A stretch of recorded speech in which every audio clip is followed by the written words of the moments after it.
The sun hung low over the naval training compound, turning the concrete yard gold as the morning drills wrapped up. Exhausted recruits dragged their boots across the pavement, still catching their breath from an unforgiving circuit. It was a typical day. Sweat, discipline, silence. Until the moment a small, unexpected figure walked through the main gate. No one paid attention at first. Not when she stepped quietly across the asphalt. Not when she paused to adjust the strap of the duffel bag on her shoulder. Not when she greeted the guards with a polite nod as she entered. To the SEALs scattered across the base, she looked like just another assistant. Maybe a civilian aide. Maybe a clerk. Maybe someone delivering paperwork or equipment. Someone unimportant. But they were wrong. Very wrong. And they were about to learn just how wrong in the most shocking way possible. Opening hook, United War style. The camera would follow her shoes first. Small, clean, dust-free compared to the mud-coated combat boots around her. Then her stride, calm, controlled, not intimidated in the slightest by the hardened warriors glaring at her. Then finally her face, composed, unreadable, disciplined in a way most of these men had yet to achieve. Welcome, viewers, to United War. Today's story is about the woman everyone dismissed at first glance, the woman they thought was nothing more than the SEAL's helper, until the moment an admiral, the admiral, stepped forward and gave her the first salute. A base full of assumptions. As she crossed the yard, a small group of trainees paused their chatter. One elbowed the other. Who's that? No idea. Probably paperwork. Or medical. You know how they send assistants around. Yeah, helper type, not our problem. Their tone wasn't cruel, only careless. The careless confidence of young warriors who had not yet learned that power is not always loud and authority is not always obvious. She continued walking, unfazed by comments she had heard hundreds of times before. Her name was Commander Lyra Hayes, though nobody here knew it yet. Not without the uniform, not without the insignia, not without the classified files that described what she had survived and what she had led. Today she wore simple cargo pants and a black top, nothing to reveal who she truly was. And that was the plan. A group of SEALs notices her. A squad of active-duty SEALs lounged near the armory, taking a short break between exercises. Their leader, Petty Officer Dalton Pierce, spotted her first. He narrowed his eyes. Hey, who allowed civilians in the drill zone? The others glanced up. Probably here to help logistics, maybe an intern. Or a cleaner, looks like she's carrying supplies. Dalton smirked. Well, let's see what she needs. His boots thundered across the ground as he approached her with exaggerated authority. She stopped walking, raising her eyes to him with the same calm respect she'd give any soldier. Dalton asked loudly, Ma'am, do you need help finding the admin office or the supply bay? This area is restricted to... She interrupted softly. I know exactly where I'm going. Her tone wasn't rude, simply certain. Dalton blinked, thrown off for a moment, but his ego recovered quickly.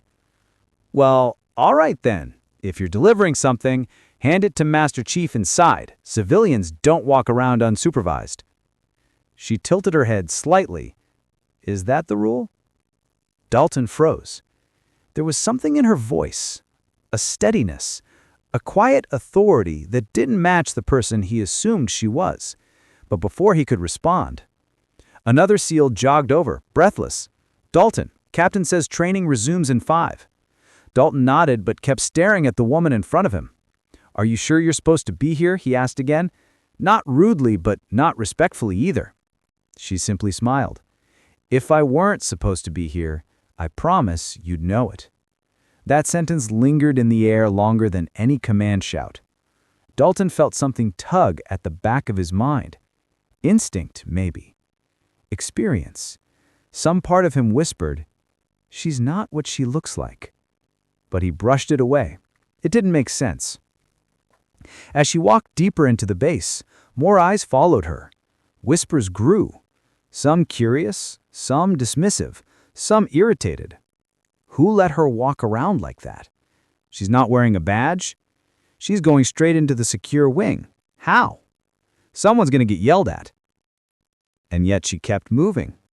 No hesitation. No nerves. No confusion. She walked like someone who had memorized every corner of the base, every guard rotation, every blind spot. Because she had. Years ago, before any of these men ever touched the Navy's door. The moment everything shifted. Near the central courtyard, the chatter died. Boots stopped mid-step. Heads turned sharply. A convoy of black SUVs rolled through the main gate, a sign that a high-ranking officer was arriving. Guards straightened instantly. Officers stiffened. Recruits scrambled to their positions.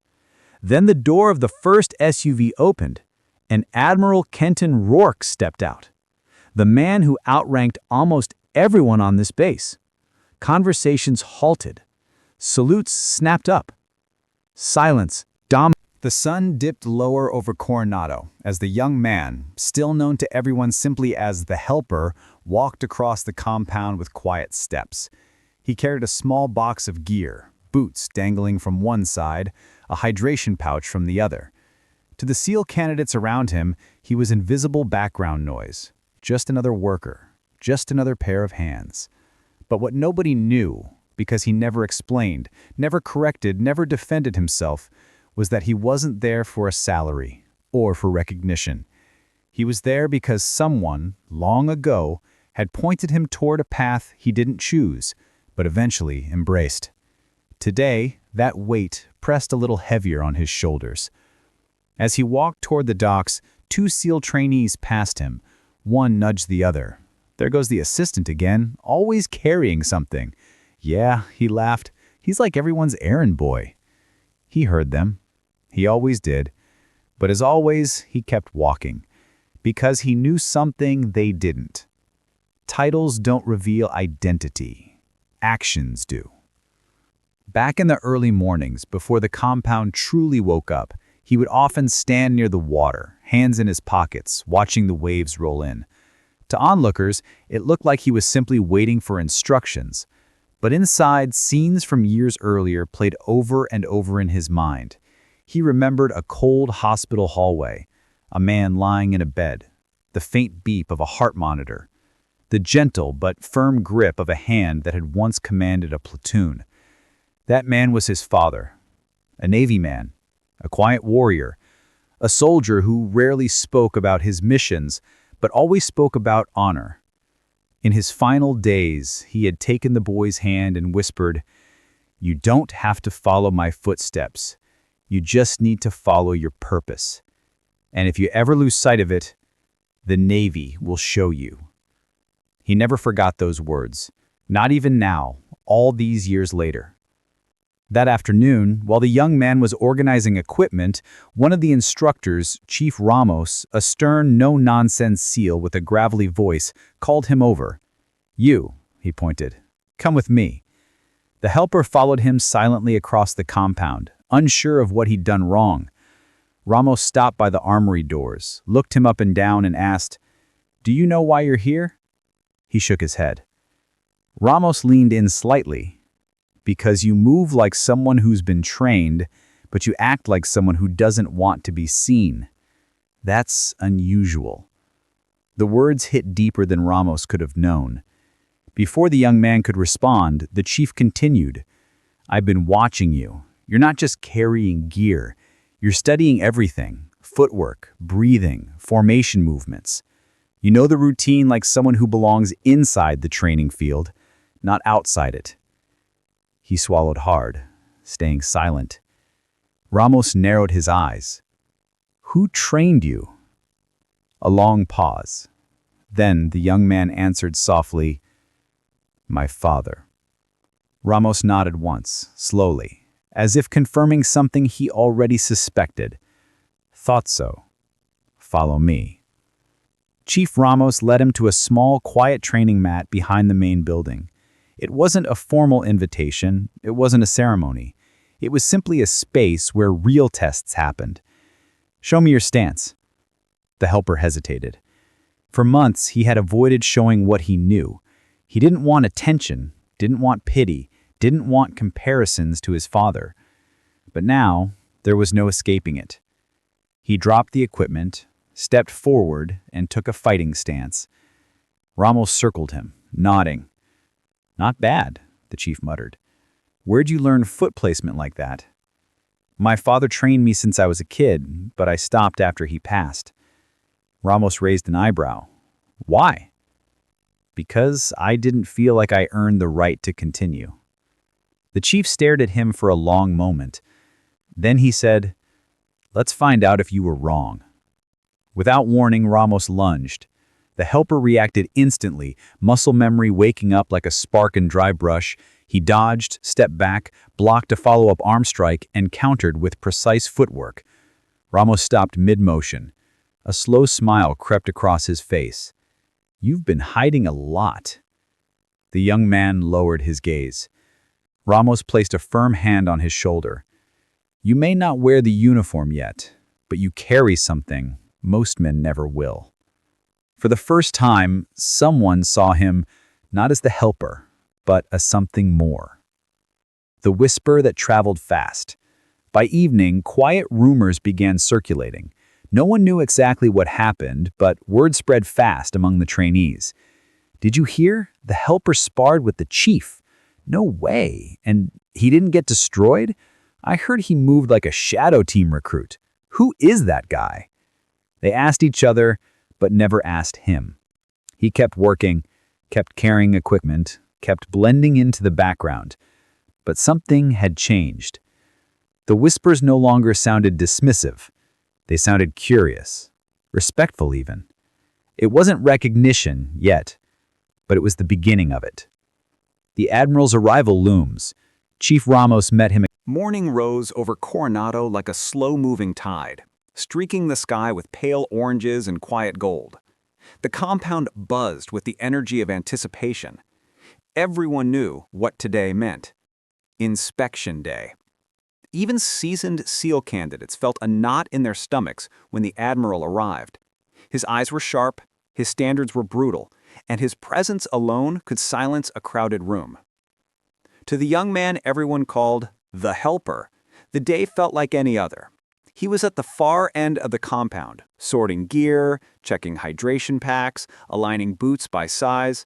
Simple tasks that everyone overlooked, yet ones he always did with precision. He didn't know that in less than an hour, the Admiral would change his entire world. The whisper before the storm. From afar, Chief Ramos watched him. His arms crossed, his jaw clenched in deep thought. He had spent most of the night thinking, not about the inspection, but about the quiet fighter he had sparred with the day before. Ramos had seen hundreds of men pass through the SEAL pipeline, but none moved with such controlled instinct. None had that subtle awareness that came only from a childhood shaped by military discipline, and none hit it as fiercely as this young man. As other trainees rushed around polishing boots and aligning rifles, Ramos muttered under his breath, "He's been carrying more than gear. He's been carrying a legacy." Then the sound arrived, the rumbling thunder of rotors overhead. The compound turned still. A helicopter descended onto the landing pad, kicking dust across the field. Trainees stood in rigid formation, instructors stiffening their posture. The door opened. Out stepped Admiral Jonathan Pierce, the kind of man whose very presence reshaped the air around him. Tall, silver-haired, sharp-eyed, the kind of leader whose silence spoke louder than any order. He walked with slow, calculated steps, observing every corner of the compound. Every recruit straightened. Every breath felt heavier. The Admiral did not tolerate imperfection. He didn't overlook details. He didn't forget faces. And today, he was searching for one. The Helper's quiet routine. Unaware of the Admiral's arrival, the Helper continued lining equipment near the obstacle course. He squatted beside a crate, tightening straps on a pack, when the air suddenly shifted. A shadow approached. Boot steps, measured, heavy, authoritative, stopped behind him. "Son," a voice said. He froze, not because of the tone, but because he recognized it. Slowly, he stood and turned. The Admiral looked at him with an expression no one else on that field had ever seen on the man's face, an expression of recognition and something almost like pride. The trainees around them whispered, "Why is the Admiral talking to him? Is he in trouble? Why would the Admiral stop for the helper?"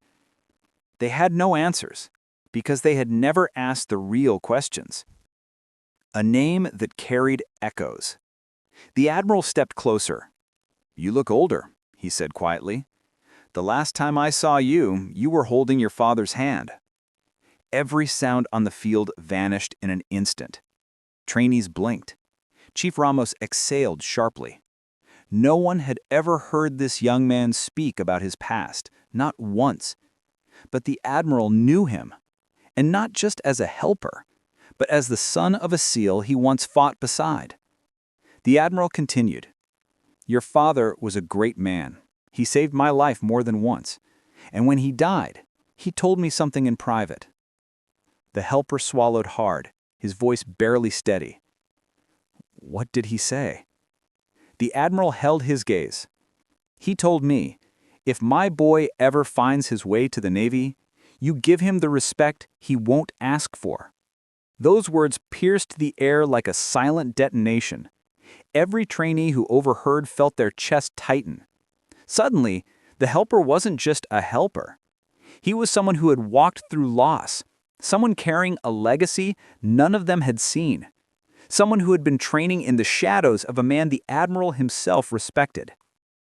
Then, in full view of the entire compound, something happened that froze everyone in place. The Admiral straightened his uniform, took one step back, and raised his right hand. A salute. Not a casual gesture, not an accidental one. A formal salute, directed at the man everyone thought was nothing more than an assistant. Gasps spread through the formation like a ripple. Instructors don't even get saluted like that. What is happening right now? Why would the Admiral salute him first? Chief Ramos's face softened. He understood the weight of the moment. This wasn't about rank. This wasn't about status. This was about honor. Deep, personal, unbreakable honor. The helper stood frozen, eyes wide, emotion swirling. "No, sir, please," he stammered. "I don't deserve." But the Admiral cut him off. "Stand tall," he said firmly. "Your father earned this salute, and now you carry his name. Honored the man's, I give it." Slowly, almost reluctantly, he raised his trembling hand and returned the salute. On that dusty training field, in the presence of candidates who had misjudged him for months, everything changed. The Admiral lowered his hand and stepped closer. "You are not here by accident. You are here because destiny brought you. And starting today, you are no longer hiding in the shadows." The decision that changes his future. The Admiral turned to Chief Ramos. "Ramos, he joins the pre-selection evaluation starting now." The trainee's jaws dropped. "He's going straight into evaluation? That's impossible. No one skips the preliminaries. He's not even an official recruit." Ramos smirked. He earned it. The Admiral placed a hand on his shoulder. "Son, this is your moment. You can walk away and stay a helper, or step forward and begin the path your father believed you were destined for." Silence. Dust floated through the air. The wind brushed against his uniform. Every eye on the compound locked onto him. The helper took a slow breath. He remembered his father's last words. "Follow your purpose." He lifted his chin. "I'll step forward," he said. Ramos cracked a grin. The Admiral nodded. "Then prepare yourself. Tomorrow..." Night settled over Coronado with a heavy calm that only comes before a storm. Dark waves crashed against the pier. Dim floodlights hummed over the training grounds. The compound, so loud during the day, now felt strangely silent, as if it were holding its breath. Inside the barracks, the young man who had spent months overlooked as just the helper sat on the edge of a bunk, elbows resting on his knees, hands trembling slightly. Tomorrow, everything would change. Tomorrow, he would no longer be unseen. Tomorrow, he would face the same crucible that forged his father. Ramos enters the room. The door creaked open. Chief Ramos stepped inside, quiet and composed, carrying a small binder under his arm. For a moment, he didn't speak. He simply watched the young man, his posture, his breathing, the storm churning behind his eyes. Then Ramos sat across from him and placed the binder on the bed. "You know," Ramos said softly, "there's something about you that reminded me of him long before the Admiral showed up." The young man looked up. "My father?" Ramos nodded. He had the same look the night before his own pre-selection. Kind of like he knew the world was about to break him, but he'd break it right back. A faint, bittersweet smile crept across the young man's face. He hadn't spoken about his father in years, but now the memories he'd buried started rising. His father teaching him to tie knots, showing him how to listen to the wind, telling him stories of men who refused to quit. "Do you think I'm ready?" he asked. Ramos let out a breath. "No one is ever ready, but you're built from something different. When you sparred with me, when you moved through this camp unnoticed, that wasn't luck, that was instinct." Ramos tapped the binder. "This is the evaluation layout. No one else is getting it, not even the candidates." The young man hesitated. "Why me?" "Because you earned it. Not through rank, not through reputation, but through heart." Midnight training. Ramos led him outside to the empty obstacle course. "First lesson," Ramos said, "SEALs don't wait for permission to prepare." Under the moonlight, the young man ran rope climbs, crawled the sand pits, crossed the beams, sprinted the track. Ramos pushed him, corrected him, coached him. "Faster." Again. "Control your breathing. Trust your momentum." Sweat dripped, muscles burned, but every movement awakened a memory. Lessons his father once whispered. Balance is survival. Strength is discipline. Pain is a teacher. Hours passed in silence, punctuated by discipline. By 3 a.m., he collapsed to his knees, panting hard, but not broken. Ramos stood over him, arms folded. "Good," he said. "Tomorrow, they'll try to break you, but they won't." Dawn of the evaluation. The next morning, the compound buzzed with anticipation. Candidates stood in formation. Instructors lined the field. And Admiral Pierce, stern, composed, unreadable, stood at the front, hands clasped behind his back. When the young man approached, the whisper spread like wildfire. "He's really doing it? They're letting him join? He was just the helper yesterday." But the Admiral's voice silenced everyone. "Today, a new candidate joins the evaluation.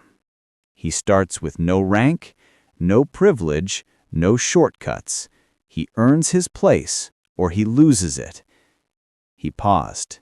"But he begins here because he showed the two qualities we value most, humility and courage." Every instructor nodded. Every candidate stiffened. The helper felt his heartbeat thundering, but he stood tall. Admiral Pierce met his eyes. "Your father would be proud." The first trial, the Gauntlet Run. The whistle blew. He sprinted into the obstacle course, ropes, walls, tunnels, mud pits. Some candidates expected him to fail. Some expected him to crumble under pressure. But he moved with quiet ferocity. Rope climb, smooth. Cargo net, efficient. Wall jump, effortless. Underwater swim, controlled. Every movement a fragment of his father's teachings. At the final obstacle, a 12-foot wall, he hesitated just for a moment, muscles exhausted. A few candidates smirked. He's done. He can't finish. But then he heard it. A voice from memory. His father's voice. There is no wall you cannot climb. He pushed off the ground, grabbed the top, pulled himself over, and landed on the other side. Ramos whispered to the Admiral, "He's got his father's fire." The trial of endurance. Next came the sand run. 4 miles, full gear, soft, shifting ground. Halfway through, his legs felt heavy, breath strained, vision blurred. A candidate near him muttered, "Quit, man. No one will judge you." But he just shook his head. His father didn't raise a quitter. He locked onto the horizon and kept moving. One step, another, then another. When he crossed the finish line, instructors hid their surprise. His time was in the top 3. The final challenge, the cold water. The Pacific Ocean churned violently as candidates lined up at the shore. Cold water, SEAL's greatest test of mind over body. As the waves crashed, the Admiral watched him intently. When he dove in, the cold struck like electricity. His chest tightened, his hands numbed, his mind screamed to stop. But he didn't. He kept swimming, stroke after stroke, wave after wave, tide after tide. Until finally, he touched the buoy. The instructors blew whistles. He had completed the hardest test of all. Hours later, the candidate stood soaked and exhausted on the sand. The Admiral walked down the line. When he stopped before the young man, the entire formation held its breath. The Admiral lifted his chin. "You didn't just pass, you dominated." A shockwave passed through the recruits. The Admiral continued, "You didn't earn this because of your father. You earned it because of your heart." Then he reached into his pocket and handed the young man a small insignia. The insignia his father once wore. A legacy passed through blood, sweat, and fire. The young man stared at it, chest tight, eyes burning. "Thank you, sir," he whispered. The Admiral stepped back and gave him the second salute. This time, the entire formation followed. Hundreds of hands rising in honor. The helper had become the warrior he was destined to be. And the Admiral said, quietly, "Welcome to the beginning of your path, SEAL candidate."